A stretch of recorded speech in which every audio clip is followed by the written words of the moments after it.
Ladies and gentlemen, good evening. Welcome to Trailblazers Radio. You guys are tuned into the Office Alley, and I want to thank you guys for tuning in tonight.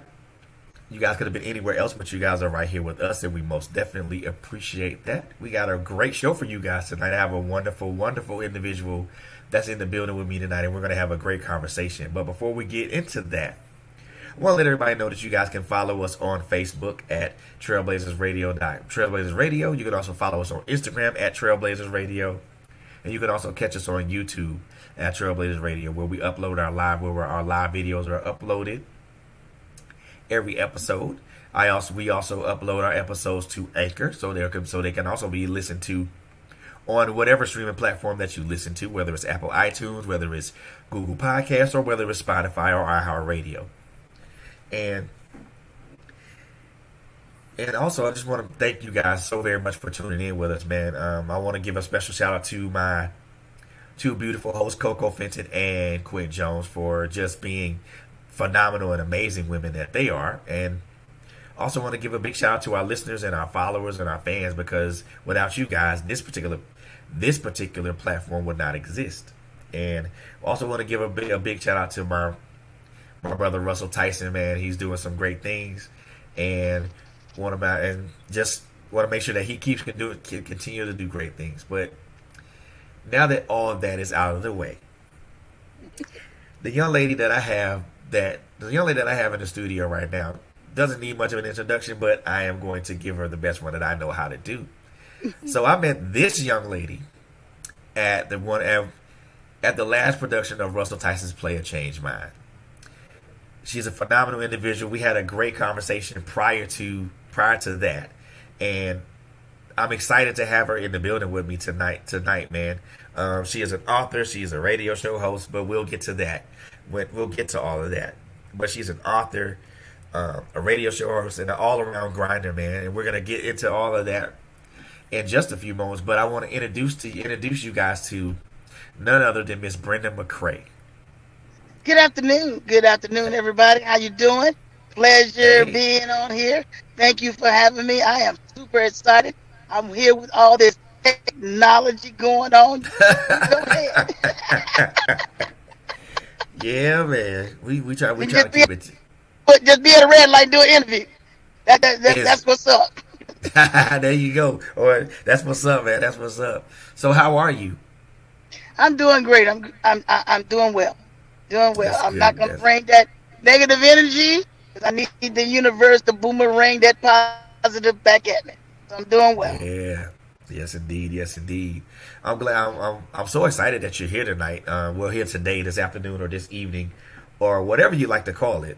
And here doing this with us, man. So I appreciate you for coming on and just and having a conversation with me tonight, or today, this evening, however you want to categorize it. Um, so, like I said, we met during Russell's stage play A Changed Mind, and prior to that, we had a great conversation up to that, prior to Hmm. even meeting up and stuff like that. So we talked a little bit about what you had going on and what you were doing, and I kind of want to expound a little bit on the conversation that we had prior to that.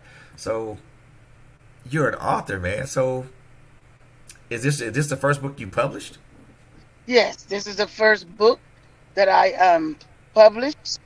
It's called Dear Miss Bossy, and I advocate for the workforce, mainly the employees. I had an experience, and that got me to where I am with this book. It was a great experience. This book has taught me patience. This book has taught me patience along with um, priorities, if I so speak. Because I do TV, I do film, stage, you name it. Got a video coming up that I'm doing. I'm also a stand-up comedian. Some of you might know me. I'm comedian Smokey B. I wear many titles. This is something that I'm running with at the moment. If I can expand on about the book, dear Miss Bossy, just a little bit. We got too much killings on the job. Every time you turn around, is violence on the job. Why is it? and we got to find out what's going on. We know that leadership is in the building, but where is leadership? And I do understand that leadership can't put out every fire, but those small fires bring big fires, and leadership need to pay more attention. So this is a spin-off from the stage play. You're not the boss of me. So I did that production, which was well received. Everything that I do is geared toward that. My own personal dealings with this, I got fired from my corporate job. Hey, I know some of us, say, okay, so did I. What made this so insignificant? I fought back. I didn't just say you burnt up my gas, you could have fired me yesterday. I fought back. I fought back with one of the biggest healthcare companies in Georgia. Let me just say that. Oh. Along with four other people. We won and we didn't win. But we won. Ah. So what It made you say happened. that you? What made you say that you won and but didn't win? We won because we proved the points. We didn't win because we didn't become rich.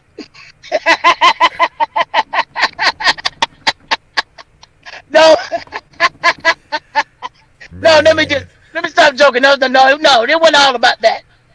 We won because we stood up against them. We didn't win because the things that we went through in the litigations was not what fell through.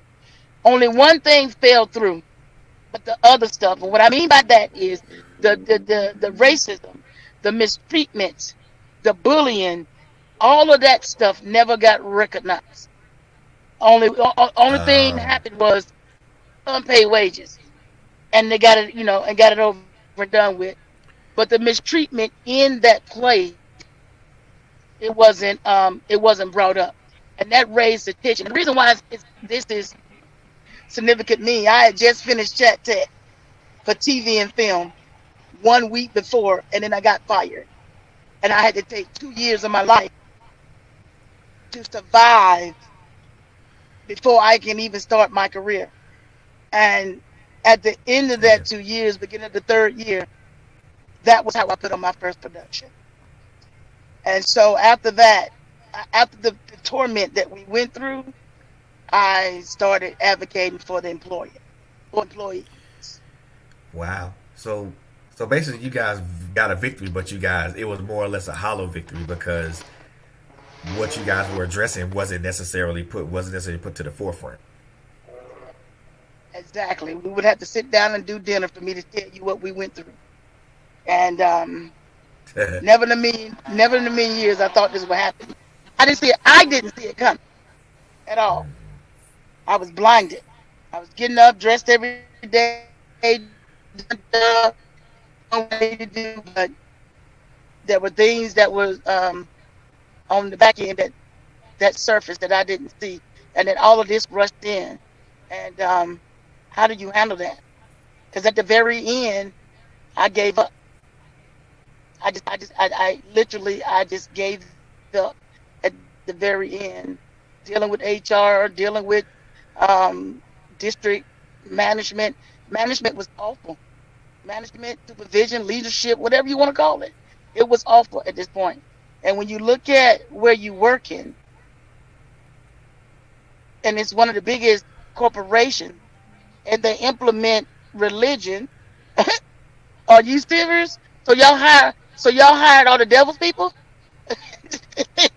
I was like, "Are you Yeah. serious?" I'm being for real.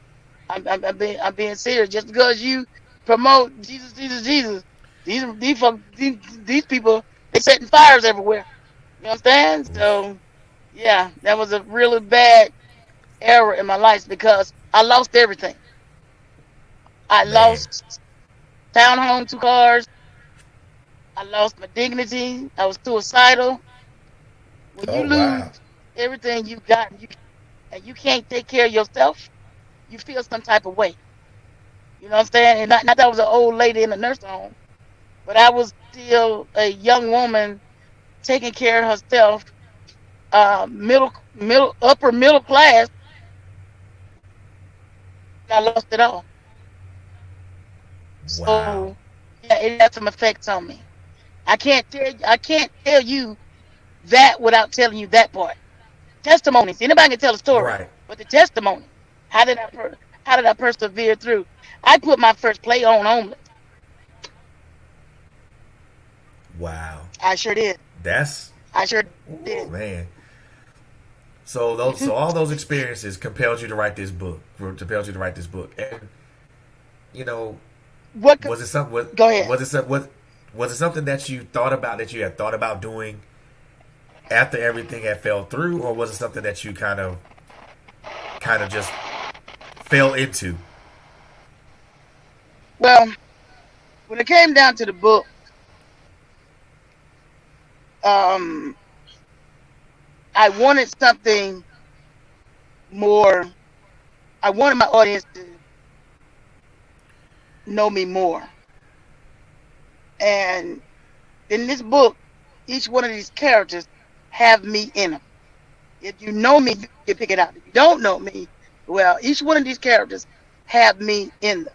So I'm taking my life and putting it out there.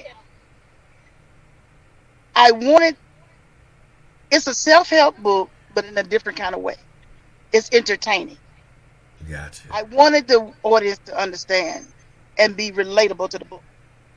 That Gotcha. in the beginning, the employees write the boss the letter. I'm old school. I know you got emails and all that stuff like that, but they write the boss a letter.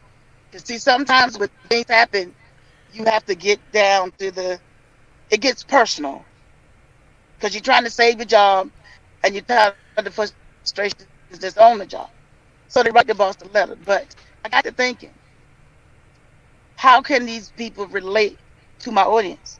So I gave them a life. And boy, do they have a life. Because see, sometimes we think that people are in position that they okay. I knew a VP that was always broke because they like to gamble all the time. So you think that Wow. somebody drives a Mercedes Benz to work, it might be a 2020, but they just might well be sleeping in it too. You don't know. So I gave these people a life that they can relate to. It's 11 characters. I wrote the introductory book to introduce you to what's going on. And I had 10 more to write. But in these books, it's going to give you the self help part. It's going to give you information on insurance, on um, how to, if you're in leadership, how do you gain the confidence of leaders? Because I'm a leader. Because one of my jobs, I'm a supervisor. And when I was a supervisor, when I became the supervisor, it was chaos. I got no training. They just threw me in there with the wolves. Oh gosh, I mean, now that I'm in this position, I can't shoot you a bird or cuss you out now because that ain't the thing. I'm in a different position now. So, Right. and then and I know people can't relate. Have you ever been in a job where they just throw you in there, shoot Oh you a yeah. couple of videos, and keep it moving? Oh my Oh God! yeah. And Oh and yeah. this is my first time ever being in leadership. So I took the good with the bad, and I just trained myself. So I don't want nobody out there to be untrained or whatever. Even if they throw you to the wolves, you got a lot of information out there now that can help you. You to university. But far as the book go, I wanted to get personal. I wanted the leadership, people in leadership understand that employees have lives. They have lives. And the reason I wanted them to write a letter because it was personal. And in return, she writes them back. But here's the thing, you got to get the book because everybody look at the front of the book, they're going to think, oh, I know how this is going to go. It's not going to go what you think. Because you got to remember, she is the leader. So she's got to bring it professional. Every Wow. black woman is not a mad black woman. We know how to conduct ourselves. You understand what I'm saying? I'm so sick and tired of every time you turn around, black women are just angry. No, we're not. We're not Nah. angry. We can be Oh. professional. I don't look at it as like that. I really don't, because I mean, I have friends who have been in the corporate America, have been on that corporate America path, and either decide to drop that path, or were let go from that path, and they just their paths went somewhere different. And when I talk to them, they don't come across as bitter or angry about what happened. They're grateful for the opportunity, but they're also grateful for the event, or the events that what led to either them leaving, or being let go. So they're not so the people I talked Right. to were never bitter. They're like, it is what it is at this point. I mean, what can you do? You pick Exactly. up the pieces and you move forward. I mean, That, I it just I'm just imagining that you writing this book from the perspective that you wrote it from. I'm pretty sure it had to be some moments to where it might have been like difficult to write it, or to the very least painful. Were there times where it was like that? the play was more painful because I haven't come to terms with myself. And I'm standing there in front of the audience and I got something in my ear. Tell them that you're homeless. And I didn't want to do that. But at the end of the play, I told everybody. And there was a moment of sheer silence because people thought, you've been on Facebook. I thought you was up here balling in Atlanta. I never indicated I was balling. At all? I only was telling you at all. I was only giving. I promote. That's what I do mainly on Facebook. I promote. I promote. I promote. I don't get into that feeling stuff and trying to tell people what to do and whatever. Because Facebook forget. These people. I'm like the devil. She wrote that. But anyway, that was the hardest moment for me. But far as the book, the hardest moment in the book right for me was the boss writing the letters back. How was I going to construct it? Because I wanted to be Wow. that angry black woman, but I didn't. So it was her writing them back was the hardest for me. It was easy for me with the characters because they different.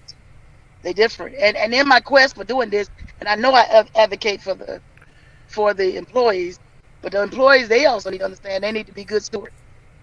You need to be good Oh, stewards. I because the battle is hard. Because what I've learned in the litigations I did with that major corporation is they don't really care. The one thing that you have in the workforce is your handbook. That's it. yeah. That is it. It's nothing else. Your feelings, your emotion, your tears, your farts, nothing. Nothing matters. It's the Wow. handbook. That's it. They went strictly by the book. Nothing else. And you have to take it and dust it off from your glove compartment. Keep it with you at all times. Because that's your only fight. I don't care where Wow. you are.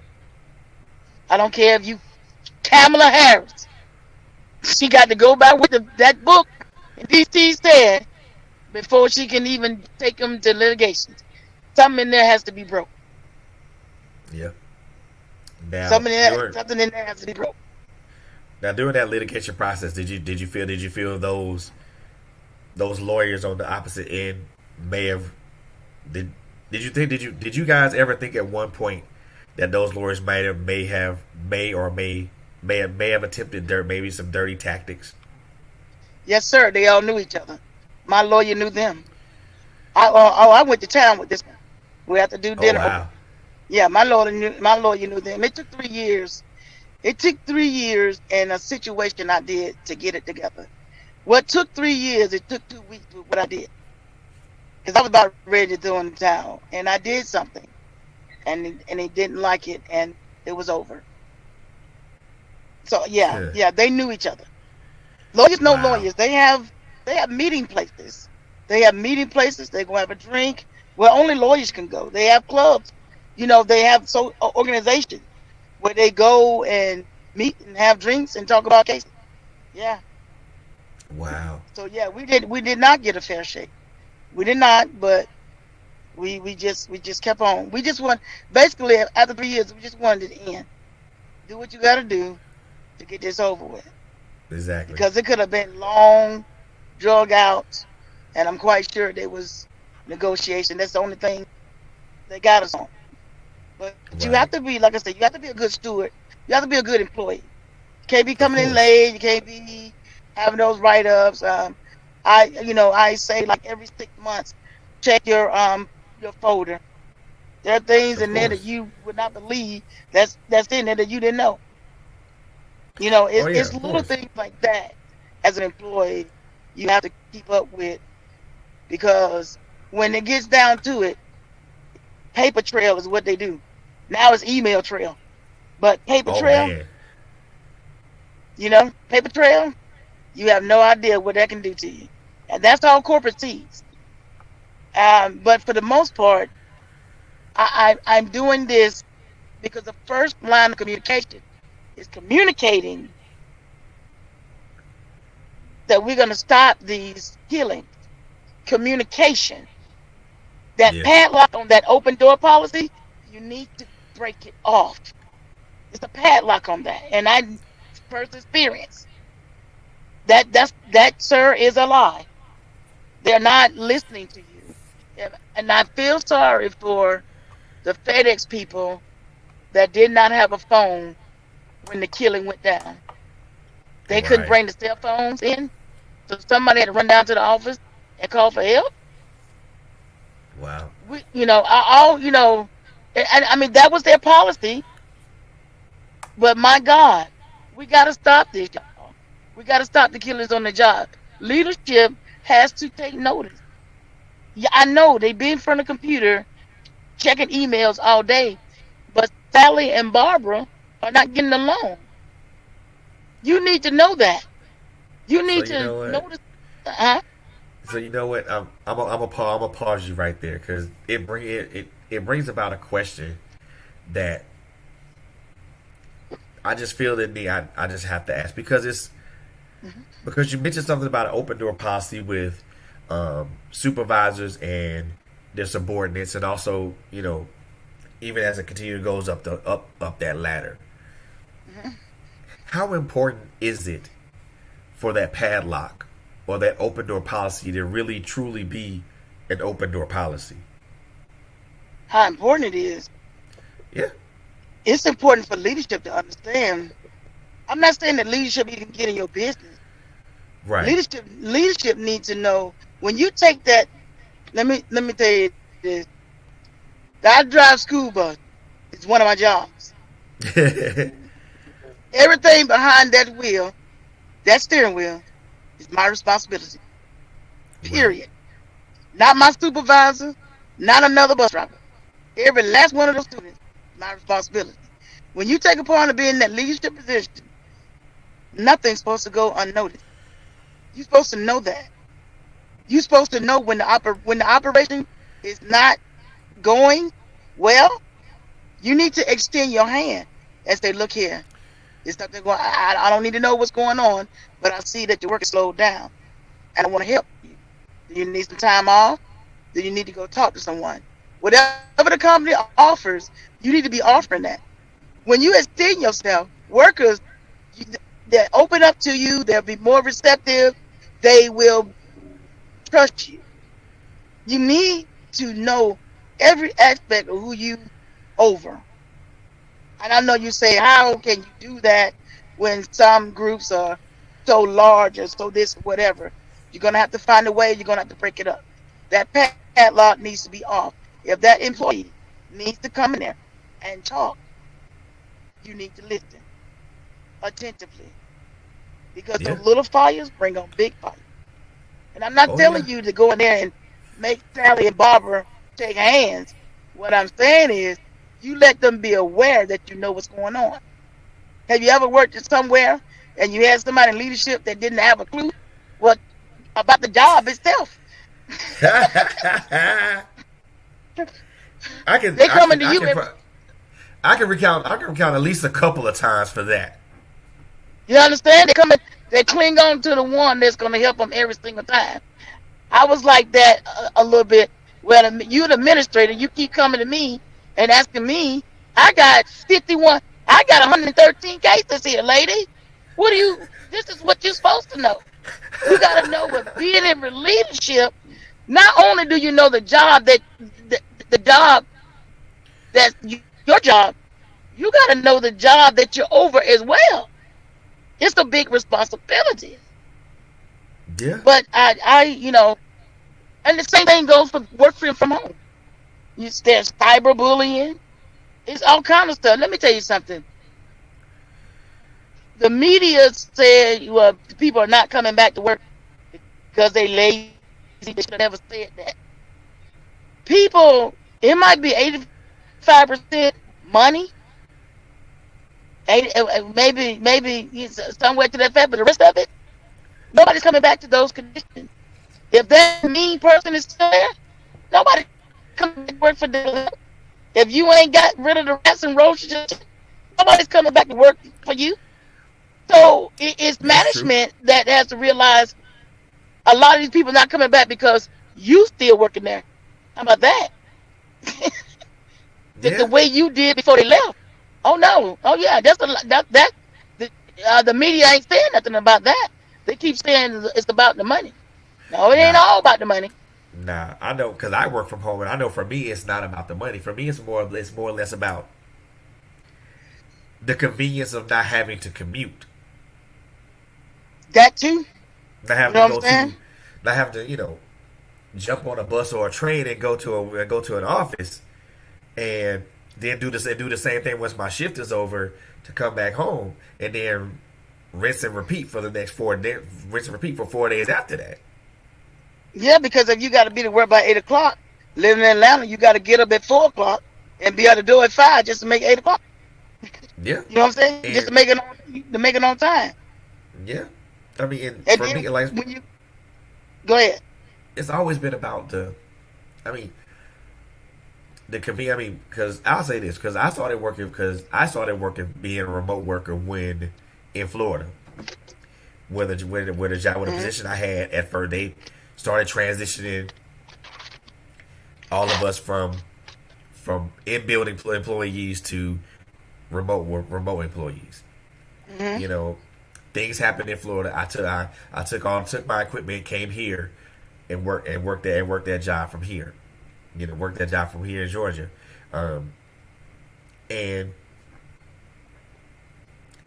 for me it was easier to be able to manage my time and be productive at home than it was for me in the office. For some certain reason, there was a big difference. It was a big difference in my productivity. It was actually an increase in my productivity because I was at home and I was able to work a lot. A little faster, a lot more with a lot more precision and things of that nature because I was in a familiar space. Yeah, you was at home in your jacket shorts, catching a breeze, and Nah, every once in a while we had to get on camera, so I did have to so I had to put on clothes, So every once in a while I mm, was in the camera, so I had to put on clothes. But I know if like the current job that I'm currently in now, because I resigned from the job I had in Florida in October of 2020. But I know if mm, the current employer that I'm working for now, if we had to go back to, if they decide they want to put everybody back in the office, I'd be like, man, y'all crazy. I can't even do that. oh wow, oh wow. Well, me, I like I like the interaction. I'm in transportation, so I can't go home. I gotta be driving somewhere. One job I drive, the other job I supervise. Um, I supervise and drive if I have to. So I can't be at home. But working from home still is the same way as being in office.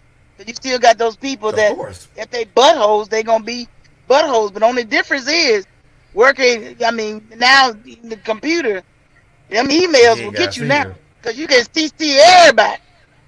Oh You yeah, feel me? You feel yeah. me? So you have to be mindful and be careful. Because I remember working at this same job when there was talk of Barack Obama running for president, and I happened to catch somebody sending an email with some negative stuff, and I Right. just, I'm like, "This what we doing?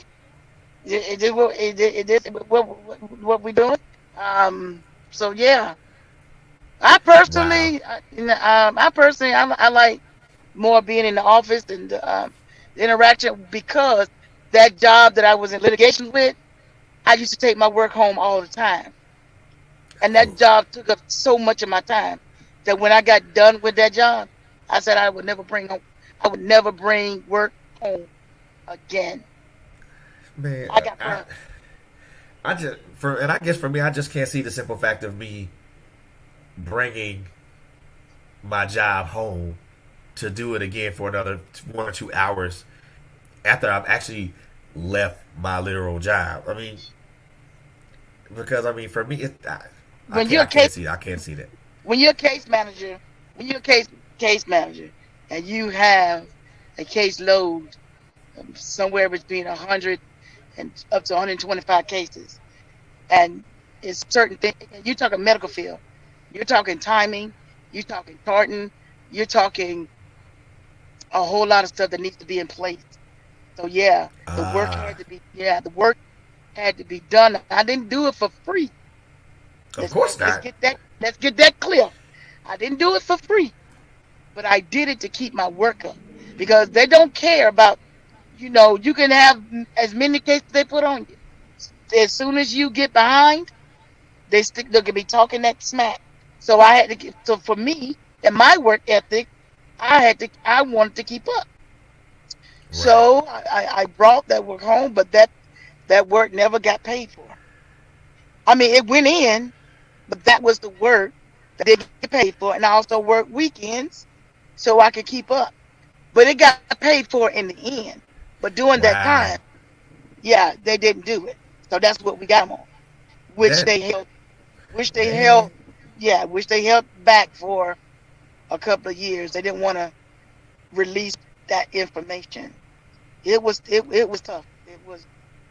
Man. I mean, It was oh, hard. I could. I just couldn't. I know that. I know for me, I want to. I like to have a balance of both of them, and I know working on weekends, then working in the evenings. I know that had to disrupt. I know that had to disrupt your work life balance. You know, now the transition from that part of it to now, how is your work life balance now? I don't have to worry about it. I'm in transportation. I get on the damn bus, park that sucker, and get the fuck on. there's no, there's no. Excuse me for putting it like that, but I'm Nah, in a you position. good. I'm in a position now where that's exactly what I do. I go to my other job. I supervise. All I'm parked. We get out the gate, lock it, and get the hell on. That's it. Because I told you, I made a promise to myself. I would never. Let me tell you what happened one day. And I crap you not. One day, I brought home the company computer by mistake. Ooh.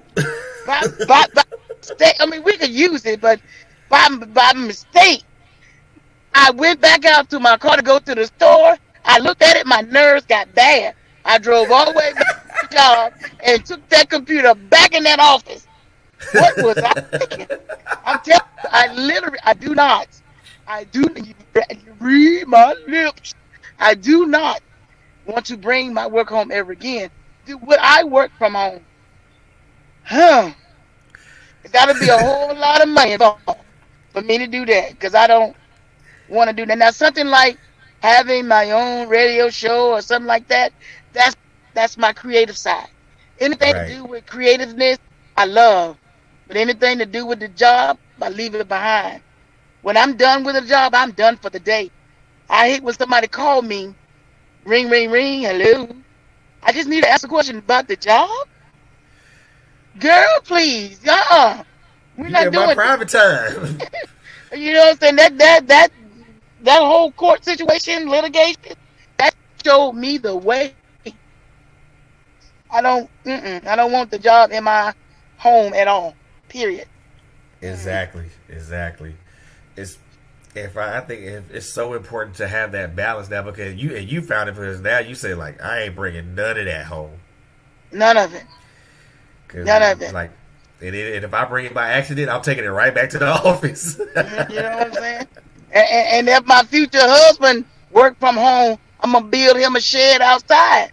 You go work out there. Don't bring it in here. Oh my gosh. That's where you work at, right there. I got a shed. It's got a window. You got like I got an extension cord. Have at it. You know that she said, "I got you a he shed." That's where you Oh go work. wow. That's but I understand that because I mean you want to have that particular sense of balance at home because you don't want to have nobody bring down they're working from home and then all of a sudden they talk about a job while they're at home like wait a minute did you just get off that computer like 3 minutes ago? I don't want to hear all that. Man, I got it so bad. What we got these high tech phones. It don't even matter. My. I'm old folk. My phone talks to me. My phone be like, Susan's calling. I don't even pick it up. Ooh. Don't even pick it up. I got it that bad. I'm telling you, I've been burnt, man. I've been burnt. Whatever's gonna happen, gonna happen. If it's that important, you leave a voicemail. If not, I screen calls after I get off work. I'm done. Yes, I get it because I mean because I think at the end of the day I think we all want to just be able to have some sort of life outside of our profession or outside of what we do, professionally. We already working up into like you got people on the job 70 years old. I mean, there's bus Man, drivers. You got bus drivers like in their 70s. Man, I didn't even where the hell I put my child on the bus and you that old. What the, you know what I'm saying? I, I think myself, it should be a number age two bus drivers. Seriously. We know what old folks do out here in the car. Now imagine a big piece of iron. ooh, I'm just and see saying. that out. And see that's the concern from my father too because he works in manufacturing and he's over 70. So my I my concern is that I personally don't want him to work. I didn't want him to work past 70, but I understand that when certain situations and certain circumstances come around, you still got to make money. Hmm. But my concern is for my father is that I don't want him. I'm concerned that he'll work past 75 and then maybe work past 80 and then not be able to enjoy the fruits of all that to be a grandfather to just be able to travel and do all the things he does with his wife and stuff like that and not be able to enjoy his grandkids and that's my fear. You know what? I love the fact that I wrote the book because what you just explained, it has something to that effect in there. Exactly. To get to a lighter side of the workforce, I don't care if you racist, I don't care where you from, I don't care your religion. 8 hours a day, 40 hours a week, that's your family, whether you like it or not. Yeah. And that's one point I try to I want to point out is because would you treat your family like that?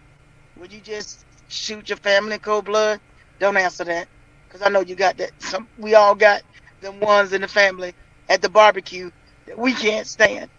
But when you sit down and think about it, that's your family. Well, I And wouldn't y'all shoot know, him. With don't y'all share pictures? Don't y'all take up money for somebody die? Don't y'all bring cake and balloons for the birthday? Yep. Don't y'all sit there, have a laugh or two? Y'all go through the same stuff. When somebody's sick, you trying to cheer them up. That is your family that you Yep. work with. It doesn't matter if it's office, trash truck, school bus, convenience store. You come to work every day with these same people. Y'all argue like sister and brother. But at the end of the day, y'all are there for one common goal is to do the operation of that job. And somehow y'all are family. So sometimes you have Yeah. to change your mindset and look at it like that. Now don't go home and say your and call her your work wife. Leave that at work. Because I think the wife will get mad if you say that. Or you go home, my husband brought me some flowers. Don't do that. But I'm just Yeah. I'm just saying that is your family. When tragedy hit, that is your family. And I want to cut out this getting this angry on the job. And I understand the postal situation because when you've been working on the job so long and you've accumulated so many benefits and you about to lose them, whatever the case may be, I do understand. I do understand that everybody in leadership is not built for leadership. We understand that some people are grandfathered in. Some people bring their children in. Everybody's not equipped. Everybody's not educated. There are a lot of people in leadership who the only thing you see on that is a picture of their dog and their wife. And no, a lot of people you might see an MBA here or a degree or something on the wall. A lot of people in leadership got certificates. Some people are in leadership just because don't nobody else want the job. You feel me? Yeah. So there it is in a nutshell. But we got to take care of our families.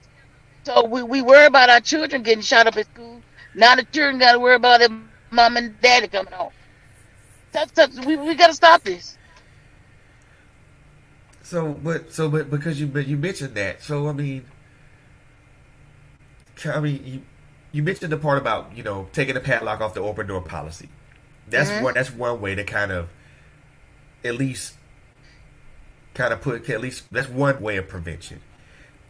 What other ways could we what other things that could be implemented by leadership or even by employees to kind of mitigate things like mitigate something like that.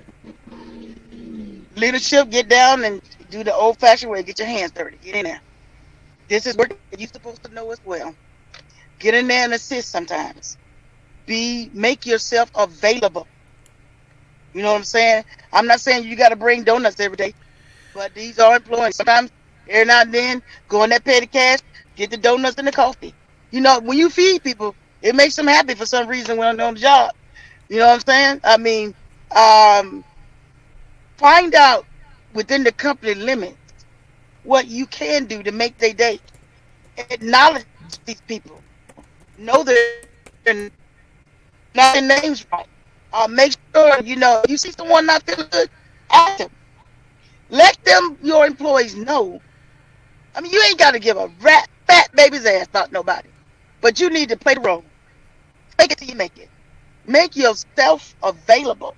That's all employees want. I know some employees lonely and need somebody to talk to. Okay, we can't talk on the job all day long. But make yourself available. Listen, cut it short, keep going. But at least you made yourself available. Go in there, answer some emails, come back out there and find out what's going on. If anybody needs some help, extend yourself. Because at the end of the day, if something goes wrong in that office, they're gonna blame you for it. So you gotta do it anyway. Remember, you a team. True,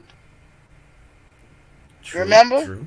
So if It's your a team teamwork. messed up, they ain't gonna exclude you out of that team. You just as in trouble as your employees are. So make yourself available. Wow. So man, so personal basis. So kind of like in a nutshell, kind of personal accountability. Well, yeah, I made myself available. I'm there. Yeah. I'm out there. You see me. You see me ride by. You see me do the check rides. It's hot out there, but bring some water. Bring a snack. Make sure you cover on your break. Sometimes, hey, you tired, whatever, go ahead, extend. I'll drive. Yeah, I made myself available. Wow. I, you know, Wow. while still at the same time doing the job. You got to do what you got to do, Wow. So and that's I it. You got to get back to people. oh yeah, because I those can because see it in those my are supervisor job. the No, no, in my supervisor job, I can sit back in the office at a desk on a computer and watch every bus and tell them I can see where they're going, who got off, where got off, everything. But I go out there and make myself available. If you're not feeling well, go home. I take the route. I would rather have you go home and feel better. That's up to you. That's up to you. But I don't need you sick behind this wheel and risk anything. I make myself available. I could sit back and just watch, but I don't. you know what I mean. You you put yourself in a kind of almost in a rare field of people, especially in a supervisory or leadership role that actually take the time to extend themselves and make themselves available to their employees. I mean, I know I can remember myself personally to where someone in a supervisory position extended themselves and made themselves available to me when I was having a rough time. And I'll never forget it because me and this person are still friends to this day. Hmm. She she extended herself to me. She wanted to know what was wrong. I was having a horrible day, you know, and she took the time to sit with me and talk to me. One asked me what was going on. You know, what could she do to help? You know, when she figured that out, she put me in front of the right people to help. You know, just to kind of to kind of put it in a little bit more perspective. I had an emotional breakdown. You know, she noticed that I was Hmm. not my usual cordial, happy self. So on Right? a break, she asked me what was going on. Told her what was going on. She said, "Oh, look, you're not finna work the rest of the day. We finna go down to HR and we finna get you straight." And I'll never forget that because she took the time out of not only managing her own people on my team. We're all on the same team. She said, "Look," and she told everybody on the team, "Look, I'm gonna take care of him. If you guys need me, I'm a phone call away. But let me take care of him first because right now he's priority." And I'll never forget that because she extended herself, and not only as a supervisor, she also extended herself emotionally, and that helped me going through that phase. And she got me the help that she got me in front of the right people as far as help was concerned. Every day that I talk to her, you know, we don't talk as often as we did before when we worked together, but when we do connect, I let her know, "Hey, look, thank you for offering for giving of yourself to me because I know any other person would not have." And we got to And get back to people. she always tells me, "What are you talking about?" And she said, "What are you talking about?" She said if that was me, and if the roles were reversed, you would have did the same thing.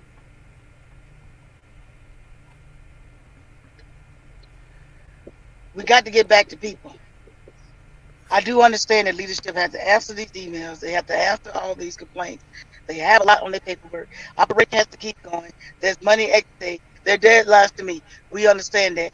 But all that can be done if you just make yourself available. And yes, your employees sometimes do become your children. You, they do.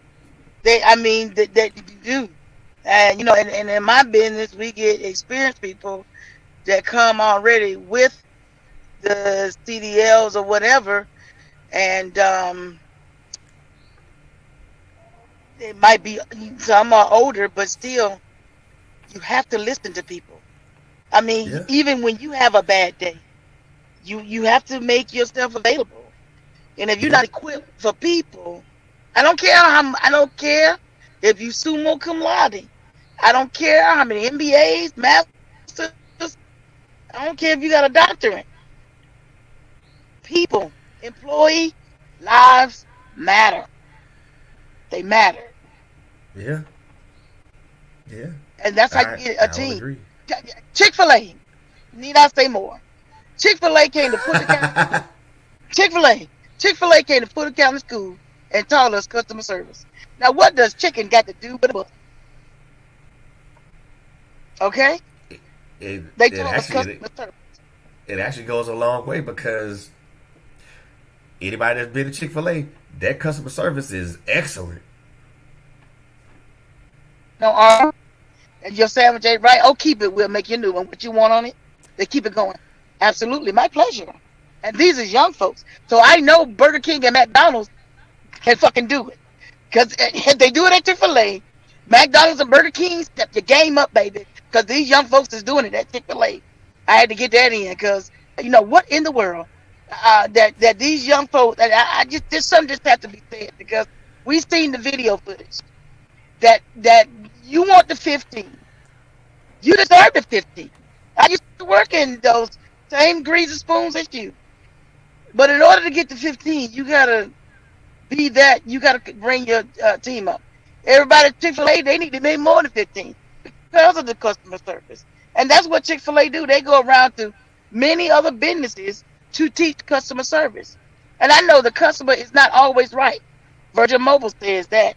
That's why people that work at Virgin Mobile, that's why I work for Branson, they die because of how he treat his employees. He doesn't live by the customer is always right. But customer service goes a long way. Let me tell you, it's hard to do when you got a rowdy customer, but you got to remember you can control the situation. You can change the whole atmosphere. You can just stand there and listen. It takes two people to argue, right? It do. And once they get through, okay, man, did you want pickles on that? Keep it moving. Stay on the subject.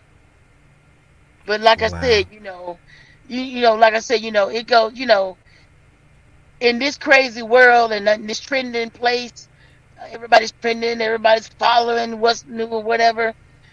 It's still some old school ways that need to still be happening. Yeah. Yeah. Man. That lady Those that are, did that for you can have snot coming out your nose. You still will come to work. I sure would. I really You know what would I'm saying? because it's based it's on the strength of what she did. Exactly. I can walk in there. Walk in there. I can be bleeding profusely and I still walk in there. Still walking there. Well, don't do it now because after the pandemic, any body fluid you can't go. You right. You right. You are so right. You so right, man. But yeah, that's my crusade. That's my crusade. It's about trying to get leadership back to people and not get this on the job because this pandemic, this is another additive. Yeah. Vaccinated now is vaccinated versus non-vaccinated. It's the Delta variant, and you're vaccinated and you can get it. It's the after effect if you call COVID and you still ain't right. So we're getting more and more pressure on us, and we don't Yeah. need that. Another stimulus check coming out. Well, why is another stimulus coming out? Are we going back out? You know what I'm saying? My job didn't sustain me when we went down. I mean, it's we're in a whole new world of we ain't been here before. We ain't been through this. We're a generation we haven't been through this,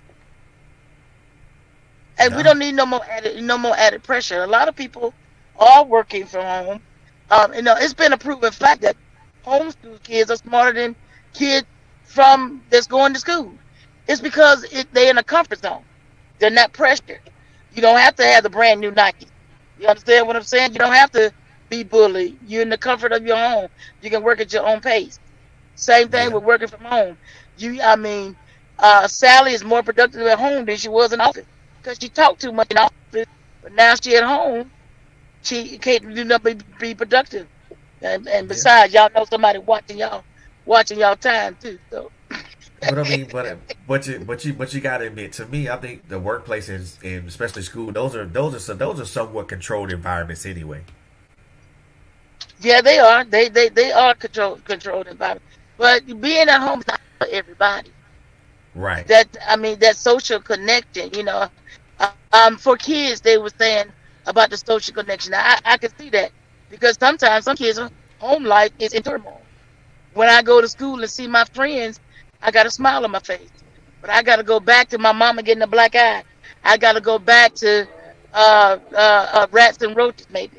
It might be the environment, the situation. It might be mental. And I do understand that they need that social. But my medical background, safety first. Because if this thing is not where it need to be, we don't need to be in the presence of it. Vaccinated or non-vaccinated. The Delta variant, what is that? A movie? Good, I'm just saying, y'all keep coming, y'all keep coming up with shit. You know what I'm saying? Yeah, is it just me? We still ain't got out of phase 1 yet. Nobody Nope. has said we're out of phase 1. You know what I'm saying? Now you got something else big coming. You know what I'm saying? So and we United States, we screwed this up with Trump. That's a whole other conversation, but it got screwed up. So Yeah. we got enough pressure on as it is, but we still got to keep working.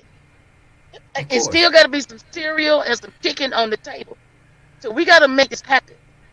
You ain't got to necessarily like me or kiss my ass, but for these 8 hours, we're gonna have to make it do what it do, and we're Oh gonna have to yeah. do it without the extra.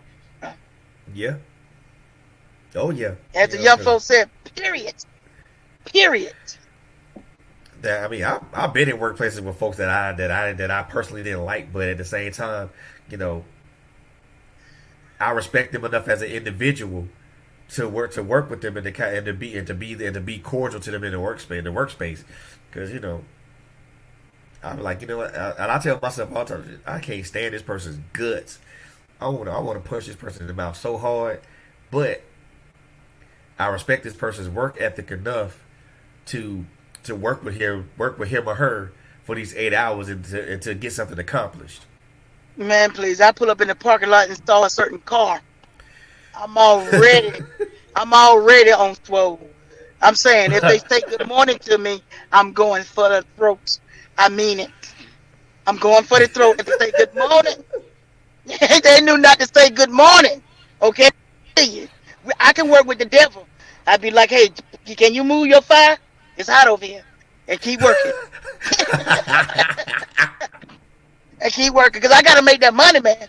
The check that I got last 2 weeks need to look like this 2 weeks. I Exactly. gotta make my paper though. I gotta make my Exactly. paper. It's just some things you gotta get over. And I know the backbiting in there. Somebody's always snitching. So and so came in late. I do understand somebody got a relationship on the job. Even though that's not important, but that's important because out of that sparks trouble. I don't care Yep. where you I don't care what you're doing. Just don't bring that into here. But in leadership, you have to be a little bit nosy. Not nosy to the point you're in for business, but your surroundings on that job. Yeah. Because you're gonna have to ask a lot of questions when the shit go down. Oof. Man.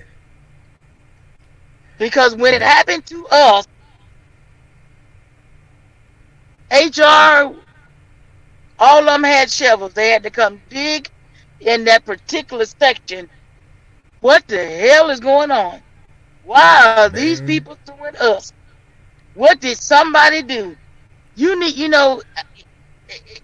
At the end of that, I was I was ready to just go through HR and slap everybody ass like the Three Stooges, just one big ass slap. I promise you, the words HR made my hair stand up on my body because I end up cussing out HR. Oh my I had God. held it in as long as I could. I mean, I don't know about nobody else, But when it comes, I got to a point where I just said, "Fuck this job," and I let her have it. I, Ooh, it was done. It was done because at the end of that situation, it was awful, man. I mean, I couldn't work, meaning that I couldn't perform, and my work ethic are high. right. I'm on a pedestal when it comes to work ethics, baby. I must not be black because I'm never late. Huh. I'm never late. That ain't I don't that operate ain't on got nothing. CPT time. I, you know, gi- give me a deadline and I'm gonna make it. Trust and believe. I'm telling you, I'm that. I have that. My mom and daddy were military. They were drill sergeants, and in that household, everything was in a timely fashion. If I Oh sleep yeah, past, if I if I sleep past 8 o'clock, I start crying because I think something done. I done missed them, and I get up every morning at the same time, even on the weekend. Yeah, I know I'm crazy as hell, but yeah, nah. I You're have just a a. creature of habit. You know what I'm saying? So and I get to know and learn my job. You know, now I hold off on the multitask because I've learned multitasking. Multitask ain't nothing but more work for your ass. So I've stepped back on that. I'm like, hold on. I'm not gonna let these folks know that I know that. I have in the Exactly. past trying to be a team player. Then all the shit end up on you, or now all the time they coming to you. So I said, no, wait a minute. Let me let me just do I what don't I know can, that. what I got paid for. Because I've kind Like of slapped I don't back know on that. that. I know it, but I don't know it. But you know it. Let me know because you might know something new. I'll pass it off like that. Let me know. You know what I'm saying? Man, that's what's up though. That's what's up. I like that though because I mean, I'll tell folks. I'll tell look, I don't know that, Because but you you do. But you have to. You can't. Because when it comes to skills, learning skills and stuff, and the more you know, the more I need to get paid. We're in oh that yeah, era right there. I done did all could do for free. I know this, I know that. I need to get paid for that. And like I exactly. said, that one job that I went through, I'm like a man with that job. You know how y'all men get one bad relationship, y'all just treat all women the same. That one job got me so screwed up. Got me so screwed up. I limit myself to what I. Okay, I'm gonna do what the job description says. But that extra skill that you're asking for, meet me in Yeah. the office. Let's negotiate something. Because See, and I'm not gonna be doing that. that was gonna lead to my next question because a lot of times in jobs that you work for one particular role, but then they throw other stuff on top of you.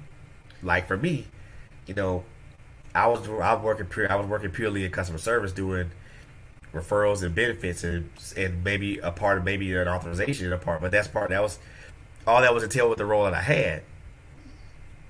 That ain't throw this extra stuff like claims training on me. I'm like, oh wait a minute. Wait a minute. Hold on, y'all ain't gonna throw this on me and not pay me. Wait a minute. Let me Al Green this. Wait a minute. And then Let me Al Green and this for a minute. then everybody that was in my training class, everybody else like, well, is there gonna be any more coins associated with this? Nope, still at your same base pay. Well, geez, I mean, can you at least make this a lateral move and put some money behind it? I mean, come on. And in my other job, I stopped doing extra. Doing extra only not touch the base. Didn't touch the base. I'm like, well, okay, well, never mind. I'm not gonna keep doing all this stuff, field trips and stuff. If it's just gonna do this, this is not adding up. No, Nope. I started. If you let me do math, English was my thing. But if you let me do math and I figure it out, woo, Houston, y'all got a problem. Oh, Because big problem. math is not my thing. But I tell you what, I know paycheck math right down to the penny. I don't know how that happened, but I know that math well. You feel me? And I know But hours. but And don't I but, can figure. but don't you think that kind of boils down to employers? And I'm not saying, and I'm not going to point out any employer or any company at this particular point because of the nature of what we're talking about. But doesn't that boil down to companies not paying their employees what they're actually worth? Let me tell you, I took a psychology class in business, and I was young at the time, and the man said, "You will never get paid what you were." I raised my hand and said, "What do you mean?" He walked over to me. He said, "Okay, say like you work for a pharmaceutical company. Pharmaceutical company make billions of dollars off of Tylenol. Okay, you work there. Your paycheck maybe what, $10 an hour? Yeah. Okay, let me take you back. Didn't I say the company make billions of dollars? Yeah. Or you bring home billions of dollars? No, you will never get paid what you work. There it is, right there. As simple as you like. That there it is, right there. You will never get paid what you work. Even as a doctor, think about it. You stay lies every day. Are they paying you what you work? If it Nope. wasn't for you, that person would have died. If it wasn't for you as a surgeon, you was in there to do one thing, but you got something else. You found something else. I'm just saying, how do you equal that out? I You mean, don't. how do you get paid for what you work? How you calculate it? Anybody find that figure? I know for the United States, how they figure out money in a household, their math formula is a man, a woman, two children, and two children, and $100,000 coming in the house. The fuck? Who did the math on this? Where's that at? Exactly. You can have a Exactly. husband and a wife, and $100,000 is not coming in the house, but that's the math formula they use. But Okay, the, but they have to also keep it put in fact or even at least factor in the fact that where that person lives at, because we both know that it's the cost of living is like sky high to hell in California. ooh, Lord, sky to hell in Maryland, where I'm from, a studio it run you about 25 to 3,000, and that's it. And that's an okay studio. Okay, that means you Shit. might approach to come in there and play the violin. Okay, I'm just saying. Shit. That's what I'm saying. Man, So you gotta do like the Mexicans and have about damn 15 people in the studio. to make up for Man, can you get out the tub? I need to bathe. it. Can you move Is your you head? is, hey man, are you done in the kitchen? I need to cook. I'm Or you trying. cooking for everybody? And then on top of that, let me just throw this in here to all of you that out there is not paying your rent, and the Supreme Court ruled ruled the other day, and for the CDC, they have not lifted that yet. So to all you out there that's not paying your rent, when this thing get lifted from the CDC for the hardship, they in order for them to make their money back, rent's finna be like a spaceship. Ooh. It's finna go up because they got to make their money back, especially to the people that ain't paid their rent, the ones that balled out on the stimulus. You know what? Dumb people. Yeah. So rent finna be really high Ha ha. because these people they're going in the apartment complexes. They throwing a new stove and a refrigerator in there and jacking your rent up. You know what I'm saying? They're going in there and slap some cheap water paint on your wall, and now the apartment that you paid for was 700. Now that sucker is 15. Man, please, I tell it's you. crazy. I tell you. It's crazy. It's crazy, and that's why I said the workforce. And anyway, you gotta make 3 times rent to even rent the damn shit. So I'm saying we have to When we people, gotta y'all we gotta maintain. We got these jobs that we're on. Somebody has to make a change somewhere. Yes, minimum wage need to go up. of The course. Democrats need to raise it because every time they raise minimum wage, it's a Republican that raised it. Bush was the last time they raised it. Yep. So, But so Democrats, where you at? Man, Biden somewhere taking a damn. look.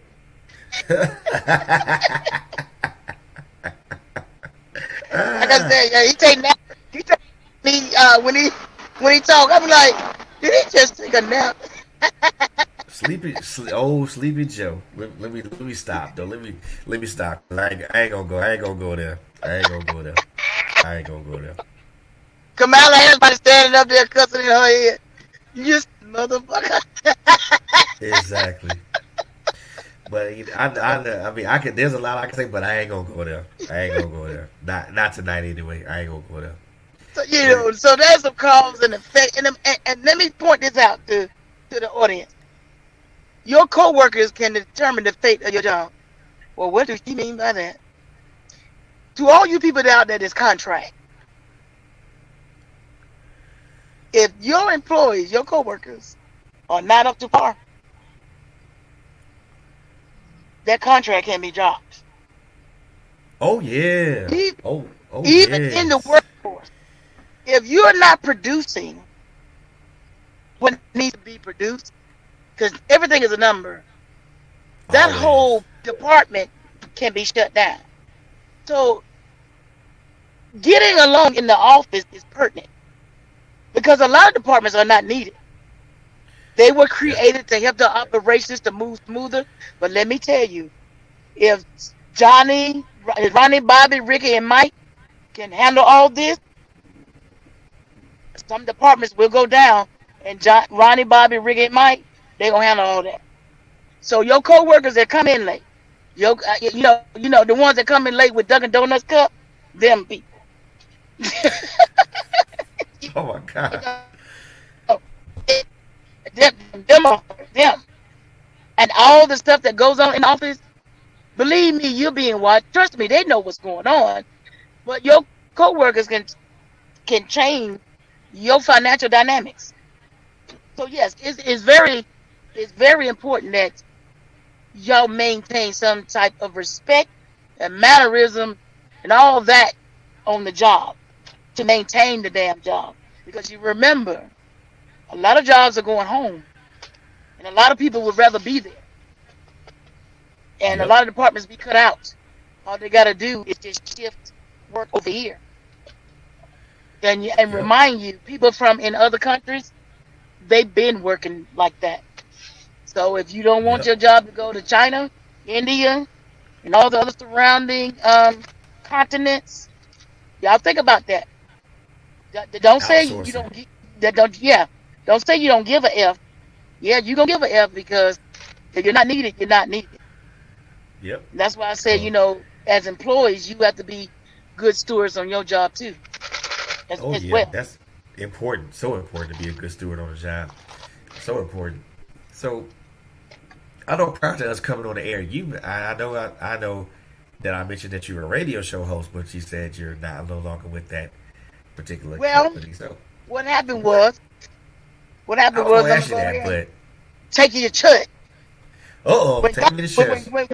when God speaks, hear me now. Oh boy, he preach now, preach.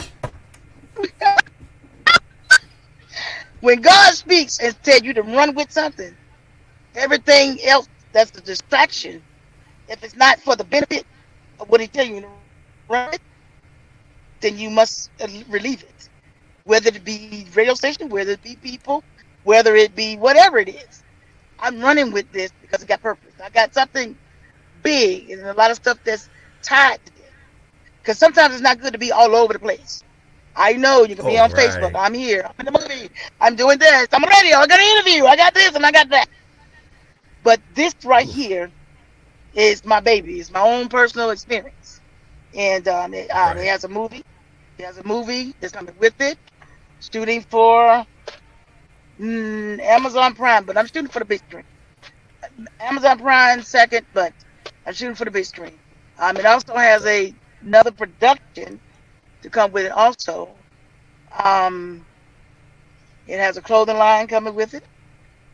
It has a Oh cartoon damn. coming with it. It has a cartoon coming with it. Those characters that are in that book, they are movable. They are movable. Them all 11 of them are some expensive babies. So it's got a lot of stuff tied to it. E-cards are coming with it. E-cards are Wow. coming with it because if you miss your homeboy at work and it's his birthday, you send one of those characters, a birthday card, like a nice thing to say, whatever. You can just hit it for 99 cents. Oop, send it to him. Bam, he got a birthday card because people are working so hard. Oh, So, wow. yeah. So it keeps you, yeah. So it's got a lot of stuff coming with it. So, yeah. So basically you just kind of just drop one thing hmm and then to focus on something else. I dropped one thing and I dropped some people too. Oh Let's damn. be fair. Let's be fair. Let's be fair. I mean, Well, this. because at the end of the day, that's a whole nother radio show right there. Now, radio is a love of mine. I love it. Don't get me wrong. But when God speaks, you better listen. And I'm running with this. And I'll be back. I'll be back. I take care of this first. Because within doing this, the stuff takes money. Stuff takes Of money. Stuff course. takes time. Stuff takes planning, position, and it's a lot that's entailed. And if you in Atlanta, the help that you get is not much, and you doing stuff by yourself. So you know how that goes. So Yes, not yes. that I'm I would. doing. I got some Uh, good people on my team, but right. I'm super excited about the clothes though. These Right. clothes are for right now. It's the women, but it's they're after five clothes. It's just I'm a boss in the daytime, but you want to go and drink and talk about this contract. All I got to do is puff, put some powder on my face, move this shirt down, and we can go have this drink. I ain't got to go home. Hey, make it. That's what boss ladies do. When it's business, it's Exactly. business. You know what I'm saying? There's no need to me go home, take a whole bath, and come back. We're gonna go talk about this contract over a cocktail or two. And it's gonna be all right. So I'm super excited about that.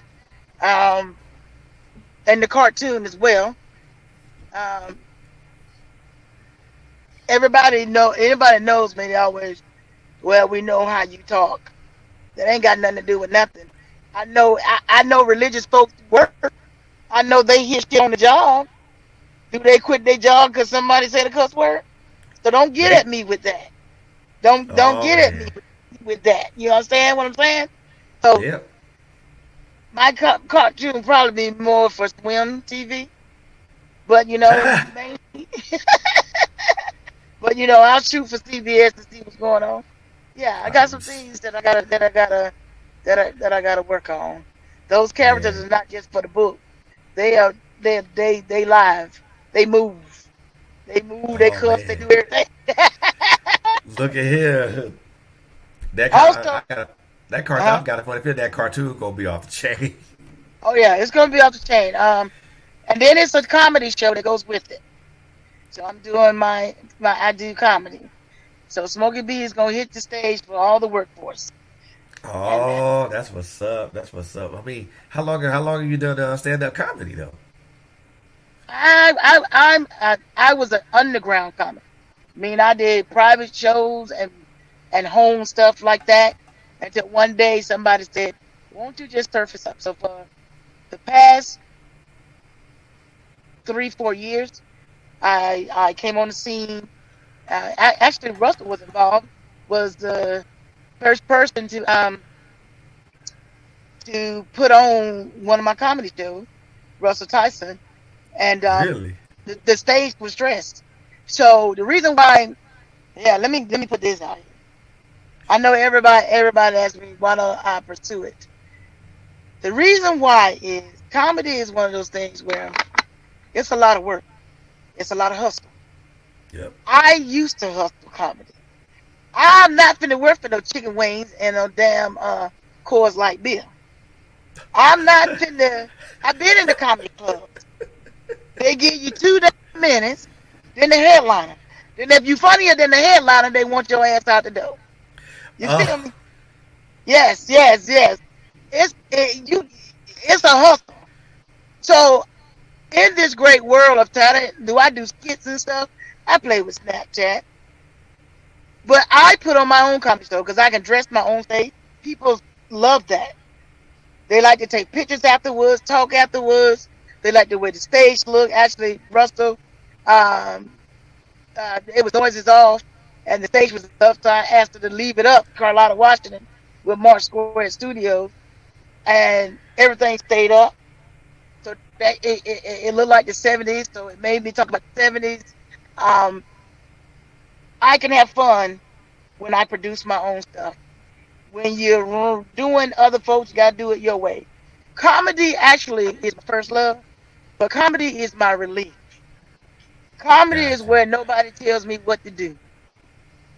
I don't have a script. Give me a microphone and some Martell and let me at it. And let me have it. And then there's sometimes I don't even have to have the Martell because I'm so high strong. Just give me a microphone. I got some shit to say. And that's it. It just Microphone and it, Martell. And matter of fact, I don't hey, half the time I don't need that. you know what I'm saying? And my comedy shows are nice because I have a full fledged bar in there free for my audience. See, You go in there, you get you some wine, get you some drink, dark, white, whatever, and go have a seat. So I get to do it the way I want to. But this time, this is going to be on a bigger scale, more professional. It's going to be more script. It's going to be scripts. It's because, it's going to have a flow. Because when I'm up there, my ADHD kick in, and I'm all over the place. But I'm going to have, I am. My ADHD kick in, and I take your ass from Georgia to Paris. I don't know. You just all in got to 2 minutes. you got to laugh and keep the fuck up. That's all I'm saying. But but I produce a comedy show for professionals at Professional Comics. I had all day in there. I had the Duchess of Comedy. I had Cliff, which hosted the man, but it's the JJ tour. And I had Dirty South, baby. And if Ooh, y'all know Dirty South, my God. And it was a great show. Yeah. So yeah, comedy is where I get my relaxation, where I get to take all what I do, wrap it up. Have I ever bought that comedy? Yes, I have. I went to Atlanta by myself for 2 minutes. Everybody just stared at me. I didn't know what to damn do. what? But I brought it back to life. Atlanta's like New York at the Apollo, baby. You got to bring it. So I Gonna end get up bringing funny. it, but and the reason why I went by, yeah, but the reason why I went by myself, because sometimes I walk in the room, people start laughing. Oh, I know I'm finna laugh. I had to see if I could make another audience laugh. Right. Yeah, I did a comedy virtual. I fucked that up too because See. virtual wasn't for me. Because I like the reaction, I like the people, I like to look at you. I want to talk to you afterwards. And the virtual, I messed it all up. So yeah, there have been some moments. There have been some moments. But for the most part, when I put on my shows on the stage, they are great because I get to do See. do it the way I do it. And I know people have told me to calm it down. I've done Christian comedy. I've done Christian comedy for one of the biggest church in Norcross. I've done Christian and family comedy. I know what I can do. But for me and my money, when I buy the stage, rent the stage, when I do it all, I'm gonna do it my way. All the time. My way or That's no all I'm way. saying. That's all I'm saying. And I feel you. life for me has not been Winnie the Pooh and Master She Robinson. said, Winnie the Pooh. You know what I'm saying? Life for me has been goddamn Madagascar. She said, Madagascar, golly. I can, I can Madagascar. dig it. I can dig it. I can dig it. So yeah. Man, I can dig that. So the one thing that I ask everybody that comes onto this platform is we all know that life is a marathon. It's not a race, and there's certain parts of that marathon where we as human beings are at in that marathon that this marathon this marathon called life that we're running, Hmm. or walking, or crawling, whichever, however you're traveling. Right. So I want to ask you, in this particular in your personal marathon in your life, where do you feel that you are? Are you at the beginning, to where where you're just coming out the gate, catching your stride, or are you at the middle, to where you're like, you have your stride and you're moving at a good pace, or are you getting towards the edge where you know you have to slow down a little bit, and you know you get toward the finish line, and you want to continue, you want to still pace yourself? I'm at the beginning. I'm at the just beginning. just coming out the gate. I'm just coming out the gate. I had to reset my life. I'm just coming out the gate. That's what's up, Even man. all the stuff that I mentioned, I do a lot, and I've done a lot. I've completed during this pandemic. I completed everything I said I was gonna do, but I'm at the beginning, and that's I being feel you honest. on that. I feel you on And that. that's been just because you've done a lot don't mean nothing. So It don't mean nothing because I've had to, like I said, I had to redo some stuff. I had to redo some people. I had to redo some things. I had to get the distractions out of the way. So I'm right. at the beginning. I'm So not you even out so the gate yet. I'm not even out the gate oh yet. also you wait for the starting gun to go off. Yeah, I'm waiting. But in all things, that's got to happen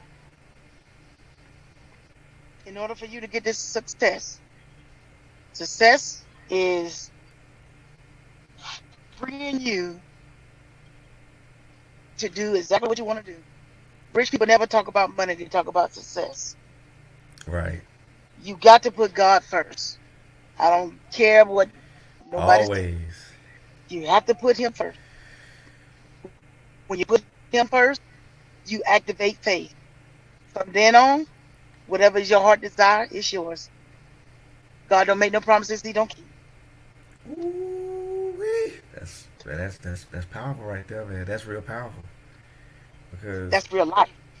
oh That's real life. yes, yes, oh yes. Because I think when we don't put God at the forefront of what we do, certain things tend to be they're successful, but they're not as successful as they could be, or they tend to fall off a little, or they tend to fall off. Yeah, So ladies and they, gentlemen in they, the they audience, will. man, I want y'all to understand that if anything's possible, you just have to you have to put God first, and you have to.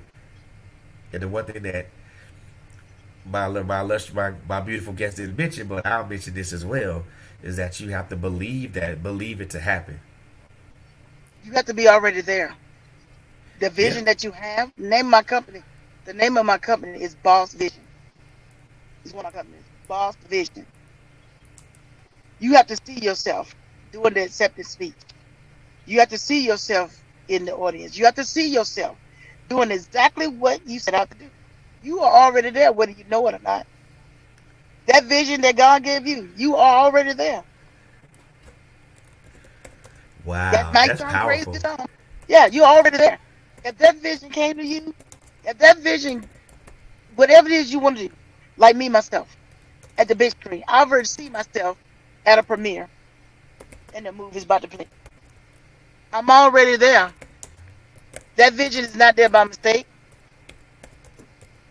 but you got to keep the law, the testimonies, the commandments.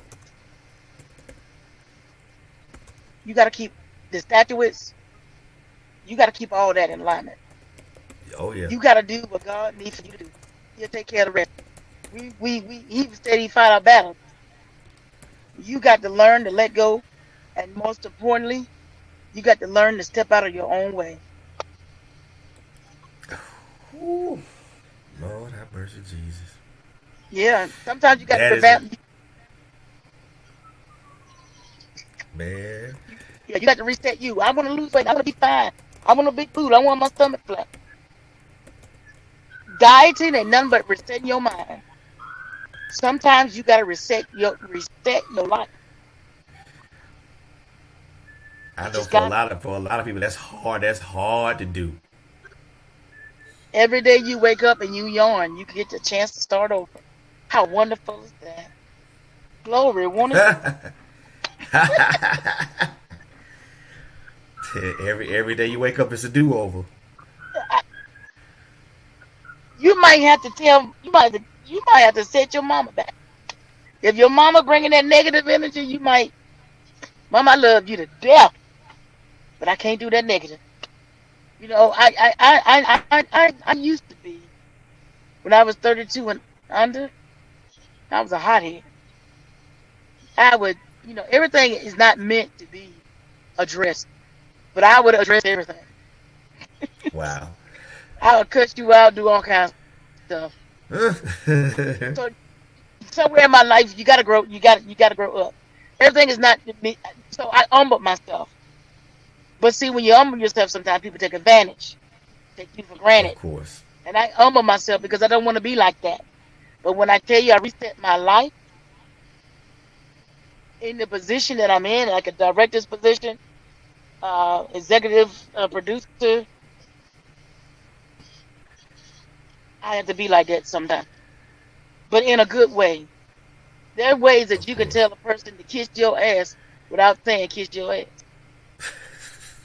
Thank you so very much for your time and your effort. You get paid on the way out the door, and I wish you best in all of your endeavors. Thank you. I just told you, you can kiss my ass, but I want to tell you, there's ways you can do that, but that keeps your blood pressure down. Cause see, I'm a big girl. I don't have high blood pressure. I don't have diabetes. I'm not trying to bring that sickness to me. Right. You understand what I'm saying? I'm not trying to be at a level where I'm just sick with it. Right. I just reset my mind. They want to do the third reconstruction. You can't do no reconstruction if you don't change your mind. I'm not going to invest in a McDonald's state of mind. Nope. We can get the land, we can get the brick and mortar, as they call it now. But if you still bringing people with a McDonald's state of mind, you can forget it. Oh man. Ooh, I know. I'm too I deep. I'm too deep for the nah. world. Look, I see. For me, that translate that's an easy translation for me. If you don't change your mind, you don't change your life. There you go. That mind got to change with it, with all that comes. You can't have everybody's not going to go. Y'all heard that before. That's a true statement. Because when you start walking down that path, you'll see things just jumping. They can't go. And if you stay on the path right there with God, He's going to move all of them. They can't go. So now it's me and God against the world. That's it. I ask man for nothing. I've Man, been failed too many times. Too many. Too many. If you oh need yeah, to go somewhere, I'm offering a ride. If you need some money in your pocket, I'm offering that. If you need some comfort, I'm offering that. I'm always extending. But when it comes time for me, it don't happen. So I said, you know what? Let me reset my life. Let me do it a whole nother way. Let me put God yeah, first. Let me have a goal of success. If it doesn't benefit the dream, then you can't be on my team. And I'm not trying to use nobody, but I no longer can take what's not for me. I'm not going to accept that no more. of course, because man will let you down every time. Each and every time. Each and every time. I'm going to do this. I'm going to do that. I'm going to do this. I'm going to do that. I got your back. I got you this. Come time for it to happen. Oh, I forgot. Or I can't do it. Wow. So I said, Yeah, God, it's me and you. yep, You said you supply all I need. You said you would never forsake me. You said I'm your child. You said if I keep your commandment, come on, God, do it for me. I'm waiting. exactly. Remember the one of the twins when they touch each other? One of the twins activate. I Once put when God powers first. activate, yes Faith. sir. Yeah. You put God first, faith, activate. There it is. That's what's up, There man. it Look, is. I mean, man, look, my viewers and listeners, I want y'all to just understand it, what's coming out here, because I mean, these are nuggets that everybody can take with them. Because I mean, you had it's for me, it's just a simple thing. You know, if you got a vision, write it down, make it plain, petition it in front of him. He gonna help you manifest. He gonna help you manifest that thing. He's gonna give you a different audience. Facebook Exactly. is not your friend. I don't give a damn about your 5,000 people you got on Facebook. Only two of them gonna goddamn buy your book or whatever you put out there. That is that is so true. That is so true. Too. I'm just letting you know. God is gonna give you levels. Gonna take you on levels way past it. Yep. Man, look, look. That's why Cause my book, Dear Miss Bossy, is all over the world. Book Baby is the publisher. And people ask me, you could have done that yourself. Well, how was I gonna get it to Russia? How was I gonna exactly, get it? How was I gonna get it in the bookstores of the colleges? I need my book exactly. to touch the masses, baby. I'm not trying to limit myself to Atlanta. Everybody's limiting themselves to Atlanta. I'm trying to get to the masses. That's a message. We're not the only ones that are having trouble on the job. It's There's other everywhere. everywhere. You hear about it, uh, France and all other places. There was an explosion on the job. Somebody licked the doggone water heater, stuff like that. Somebody angry. You know what I'm saying? I mean, it's all over. I'm just saying, and what I can do, Blue Baby can do. Sorry, people, but you know what I'm saying. I had my very first book tour. I got other book tours that are also coming up. It's been sold out on Amazon, Walmart, and Target. They keep Wow. restocking it. You know what I'm saying? So I've been blessed. I've been blessed with God. Doing it that way. It takes a minute to get residuals. It takes some months. But you got to remember you're going all over. Right, It's going right, all. It's going all over. And I'm satisfied with that. And it's not about the MONY. It's about you reading it and understanding that employees have lives. The boss opens that line of communication because she answered them back, but it's relatable. It is relatable. I'll tell you this. One story is going to be about, well, in my next one of my writings is going to be about insurance, and that's a big issue for everybody. yeah, it is. There, Oh, sorry about that, ladies and gentlemen. I think I just lost my guess, but we're gonna wait for her to come back. So while we're waiting for her to come back to the stream, I want you guys to continue to follow us on Facebook and on Instagram at Trailblazers with a Z Radio. Also, continue to watch us on YouTube at Trailblazers with a Z Radio. Um, we got some very good things coming down the pike for everybody, for our listeners and for our viewers. Um, we got some things coming down, and I think you guys would be. I think you guys would be satisfied and like what we have coming down the pike. Um, I want you guys to continue to support my two hosts, Quit Jones and Coco Fenton, on their podcast here on this platform. My Life Has Destiny podcast.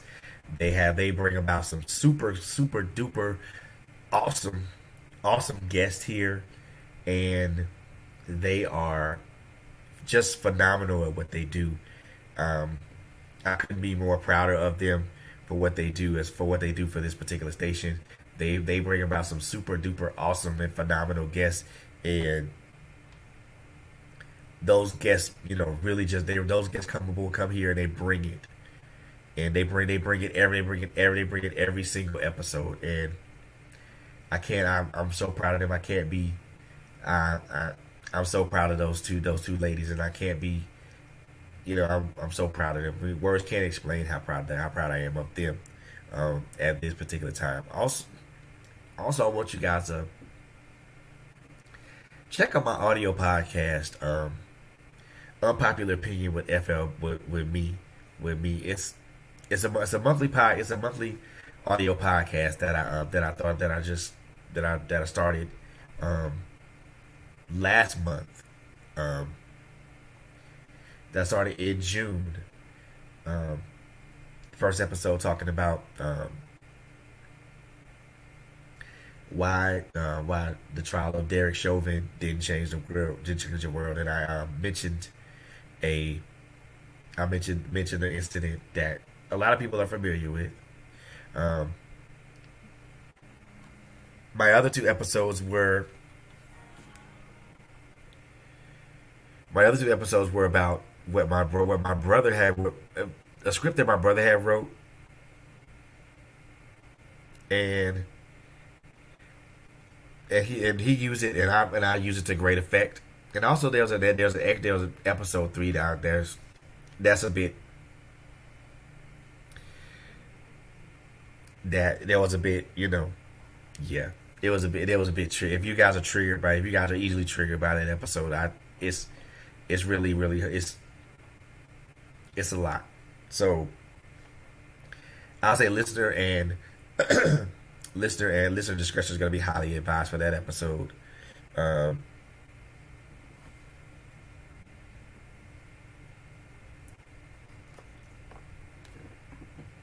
and I want you guys to be on tune with that. You know, we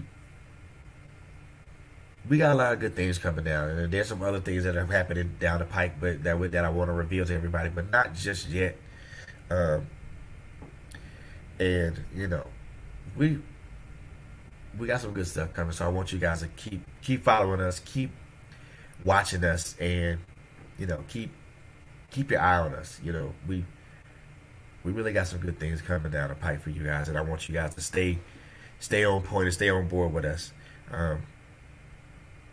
We got good things coming, and we're gonna keep doing what we do, and we're gonna keep doing what we do to make you guys to produce great content for you guys and bring great guests here to the platform, whether it's an author, whether it's an independent artist, whether it's a business person, whether it's a poet, or whether it's anybody. Keep your eyes on us, keep your ears on us, keep watching us, keep following us, keep liking it, keep liking the page, keep subscribing to our YouTube channel if you haven't already. Like the Trailblazers Radio Facebook page. Follow us on Facebook. Follow us on Instagram. Like I said before, we got some good things coming down the pipe, man. And there she goes. So give me just a second here. Lord have mercy, lady. What happened? It blanked out on these high tech phones, and I don't know. Of course. But the devil busy when you can't put the Lord in there. The devil just busy. That's all it is.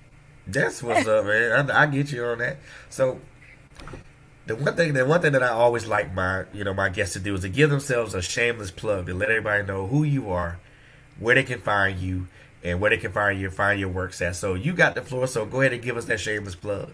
Well, the plug that I have is you got to believe it can be achieved through you. You got to believe. That's my nonprofit. The B in art, and the B stands for believe. You got to believe it can be achieved through you. You can find me, Brenda McCray, on Facebook, the B in art on Instagram, author Brenda McCray on Instagram, and Brenda McCray on Twitter. Brenda McCray on Twitter. Yeah. All the social media handles. So where can they find your book at? Amazon, book baby, Amazon, Prime, Walmart, Target, Barnes and Noble, Books of Me. Wow. Anyway, if you're in college, Ingram's. My book is from Antarctica to Zeus Mokuti. It's everywhere. And right now, I think Amazon Prime got shipping. You're gonna laugh. You might even cry. What I was saying before it blinked out is I relate to my audience. I always write for my audience. And there's a there's a something that I'm going to write. When I told this to a friend of mine, they said that it actually happened. I'm gonna tell you, if you need insurance, don't sit there and have cancer and not go, and you get a new job and you wait till it kick in. Somebody actually did that, had prostate cancer, switched jobs, waited till the insurance kicked in, but died. The insurance kicked in a week after they buried him. I'm going to show you where to go and give you resources if you are sick and need help. Don't do that. That's why my books are self-help. They're entertaining, but they're also going to be resourceful for many different subjects. So That's what's up, man.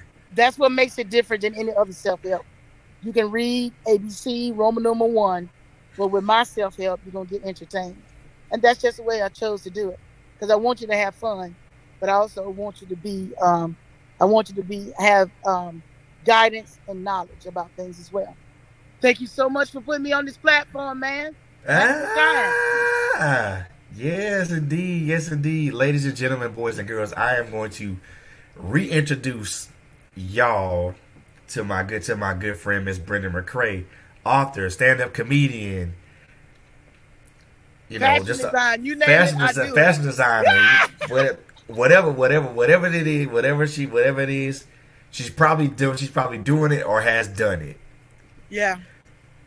So first and foremost, man, first of all, Miss Brenda, thank you so very much for coming onto the platform tonight and just blessing us with your presence and with your knowledge, and also just dropping those informative nuggets on everybody, because I think we all need to have some sort of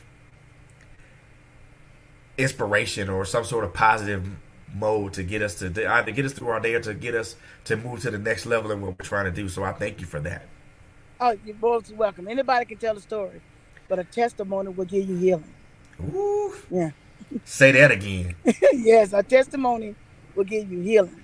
That's how you heal the world. Yes, all right, will. then. Yes, you have a great night. Great night to your audience. Thank you so much for tuning in. And we're gonna stay in touch.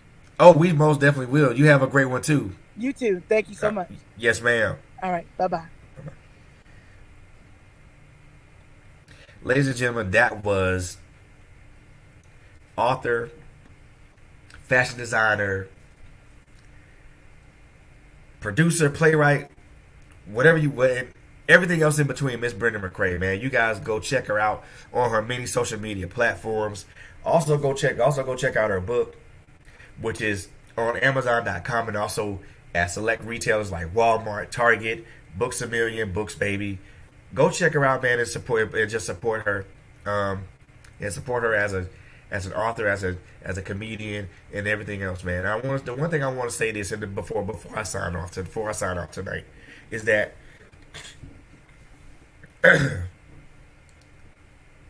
reviews and positive words for reviews for us as creatives help us so very much. Negative reviews, positive reviews, whatever. We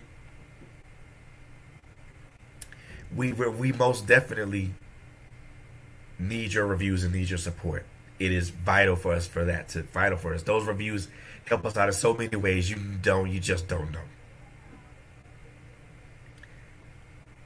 So continue to give us creators those reviews, and we'll keep producing great things for you guys. That's going to end this particular episode of The Office Alley with me, your host FLBD. And before we go, I want to give a couple of announcements, for at least for me anyway. So July 17th, I'm gonna be a speaker for a conference that's hosted by the Mississippi Speaker Connection. A really good friend of mine and author, Miss Trina McCarty, invited me to be a speaker at this event. So I'm most definitely gonna be. So I'm most definitely gonna be in the place and be a speaker at this event. Um, Details will be forwarded to you guys to be forwarded as they become available. So make sure you guys tune into that. Make sure it's gonna be me and several other people that are gonna be speakers at this event, and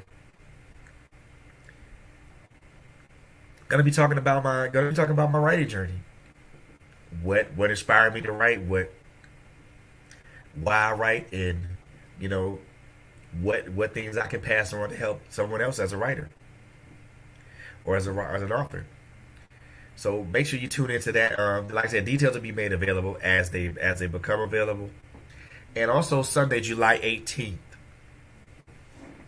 If you are in the Atlanta area, come out and support me and other independent authors and other local authors like myself at Books Boutique. And let me grab the address for you guys real quick because I want to make sure that I give you guys the correct information.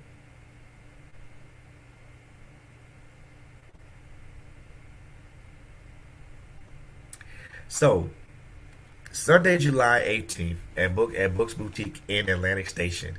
From 1 to 7 p.m. Myself and other authors will be in the building doing a book signing. And if like I said, if you guys are in the Atlanta area, you guys can come to the Books Boutique for the book weekend. And the address is going to be 260 18th Street Suite 10110. And that's in Atlanta, Georgia 30363.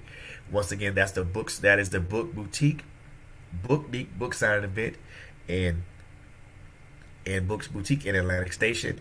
The address is 260 18th Street, Suite 10110 in Atlanta, Georgia 30363. So come out and support it. Come out and support not only me but also other great authors that are going to be in the building as well. And also by supporting me, you also support other great authors as well. So I thank you guys in advance for that. But other than that, that's going to end our episode of The Office Alex tonight. I want to thank my great guest, Miss Brenda McCray, for coming on and blessing us with her energy and also her enthusiasm, and also letting us know about herself and also her book and also her platform. And on that note, take care of each other, love on each other, and continue to be safe. Have a great night, and have a great weekend. Until next time, peace.